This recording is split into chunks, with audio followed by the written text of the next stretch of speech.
উপস্থিত সহযোদ্ধা বৃন্দ, সাংবাদিক বৃন্দ, বিভিন্ন রাজনৈতিক নেতৃবৃন্দ সহ জুলাই গণঅভ্যুত্থানের আহত এবং শহীদ পরিবারের সদস্যবৃন্দ, যারা আজকের এই আত্মপ্রকাশ অনুষ্ঠানে উপস্থিত হয়েছেন, সবাইকে জানাচ্ছি প্রাণঢালা শুভেচ্ছা।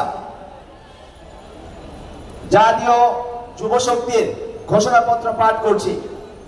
বিসমিল্লাহির রহমানির রহিম। জাতীয় যুব শক্তির ঘোষণাপত্র। মর্যাদাপূর্ণ বাংলাদেশ ও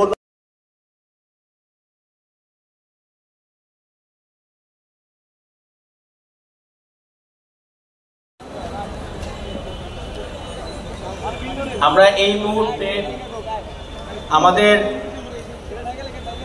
সামনে জাতীয় যুব শক্তির ঘোষণাপত্র এবং যেই মূল মন্ত্র নিয়ে জাতীয় যুব শক্তি আগামী দিনে কাজ করবে, সেই ঘোষণাপত্রটি পাঠ করবেন আমাদের নব্য দায়িত্বপ্রাপ্ত জাতীয় যুব শক্তির সম্মানিত আহ্বায়ক, ঢাকা বিশ্ববিদ্যালয়ের মেধাবী ছাত্র এবং জুলাই গণঅভ্যুত্থানের অগ্নিঝরা কণ্ঠস্বর অ্যাডভোকেট তরিকুল ইসলাম।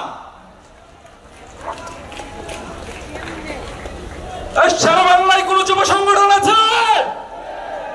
টেকনাফ থেকে তেঁতুলিয়ায় কোন যুব সংগঠন আছে? স্বৈরাচারের ভিত কাঁপিয়ে দেওয়ার মতো কোন যুব সংগঠন আছে? কোন সংগঠন আছে? যুব শক্তি।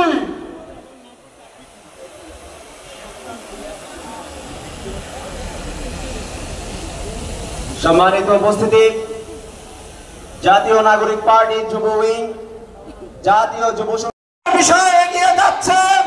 চট্টগ্রাম বন্দরের বিষয়ে যে বিদেশিদের কাছে দায়িত্ব দিয়েছে, সে বিষয়ে আমরা স্পষ্ট করে বলে দিতে চাই, বাংলাদেশের স্বাধীনতা সার্বভৌমত্বের সাথে সংশ্লিষ্ট যে কোনো সিদ্ধান্ত গ্রহণ করতে হলে এদেশের প্রতিটি রাজনৈতিক দল, প্রত্যেকটি স্টেক হোল্ডার, সকল শ্রেণী পেশার মানুষের সাথে আলোচনা করে সিদ্ধান্ত নিতে হবে। এই অন্তর্বর্তী সরকারকে মানবিক করিডোরের মতন অন্যতম গুরুত্বপূর্ণ বিষয় সিদ্ধান্ত গ্রহণের আগে অবশ্যই সকল রাজনৈতিক দলগুলোর সাথে আলোচনা করে এই বিষয়ে সিদ্ধান্ত গ্রহণ করতে হবে। অন্যথায় বাংলাদেশের রাজনৈতিক দলগুলো, জাতীয় নাগরিক পার্টি, আজকের আত্মপ্রকাশ যুব শক্তি স্বাধীনতা সার্বভৌমত্বের বিরুদ্ধে যে কোনো উদ্যোগকে তারা শক্ত হাতে রাজপথে প্রতিরোধ করে তুলবে। আপনারা জানেন, আজকের যে প্রতিবেশী রাষ্ট্র, তারা সীমান্তে এখনো মানুষ মারছে। তারা ভারতের যে এনআরসি করেছিল নাগরিক আইন, সেটি তারা ভারতের মুসলিম নিধনের এক অন্য উপায় করছে। সেই এনআরসি এর বিরুদ্ধে অন্যতম বলিষ্ঠ কণ্ঠস্বর হয়ে কাজ করেছিল আজকের যুব শক্তির আহ্বায়ক অ্যাডভোকেট তরিকুল ইসলাম। আমরা আশা করব আগামী দিনের বাংলাদেশে যুবকদের জন্য কাজ করার জন্য, বাংলাদেশের মানুষের জন্য স্বাধীনতার সার্বভৌমত্বের প্রশ্নে আপসহীন থেকে ভূমিকা রেখে যাবে জাতীয় যুব শক্তি পার্টি। জাতীয় যুব শক্তি পার্টির জন্য শুভকামনা জানিয়ে আমার বক্তব্য শেষ করছি। ধন্যবাদ। এদেশের মানুষের পক্ষে যারা জীবন দিয়েছেন, যারা আহত হয়েছেন, সেই সব বীর সেনানীকে স্মরণ করছি। বাংলাদেশ রাষ্ট্রের অভ্যুদয় থেকে এখন পর্যন্ত এই রাষ্ট্রটিকে সামনের দিকে এগিয়ে নিয়ে যেতে যারা সব থেকে গুরুত্বপূর্ণ ভূমিকা পালন করেছে, তারা হচ্ছে বাংলাদেশের তরুণেরা, এই বাংলাদেশের যুবকেরা। আজ জাতীয় নাগরিক পার্টি যুব সংগঠন জাতীয় যুব শক্তির আত্মপ্রকাশ অনুষ্ঠানে বাংলাদেশের বিভিন্ন রাজনৈতিক দলের নেতৃবৃন্দ, ফরেন ডেলিগেটস, সাংবাদিক, সুশীল সমাজের প্রতিনিধি,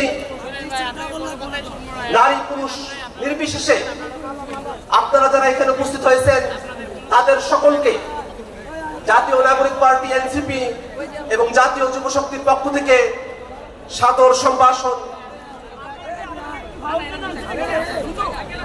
সংগ্রামী উপস্থিতি, বাংলাদেশের জনগণ সেই ব্রিটিশ বিরোধী আন্দোলনের সময় থেকে 24 অভ্যুত্থান পর্যন্ত এই রাষ্ট্রটিকে গণতান্ত্রিক করবার, এই রাষ্ট্রটিকে জনগণের করবার, রাষ্ট্রটিকে ক্ষমতার ভারসাম্যপূর্ণ করবার লড়াই সংগ্রাম করে এসেছে। দুর্ভাগ্যের বিষয়, স্বাধীনতার দীর্ঘ সময় পরে এসেও বাংলাদেশের মানুষ সেই কাঙ্ক্ষিত গণতান্ত্রিক মূল্যবোধ সম্পন্ন একটি রাষ্ট্র উপহার পায়নি। বাংলাদেশের উপরে যে ফ্যাসিবাদ চেপে বসেছিল, বাংলাদেশের উপরে যে বাকশাল চেপে বসেছিল, যে স্বৈরতন্ত্র এবং জুলুমবাদ শাসকেরা চেপে বসেছিল, তার বিরুদ্ধে 24 অভ্যুত্থানে এদেশের সাধারণ জনতা ঐক্যবদ্ধভাবে লড়াই করেছে।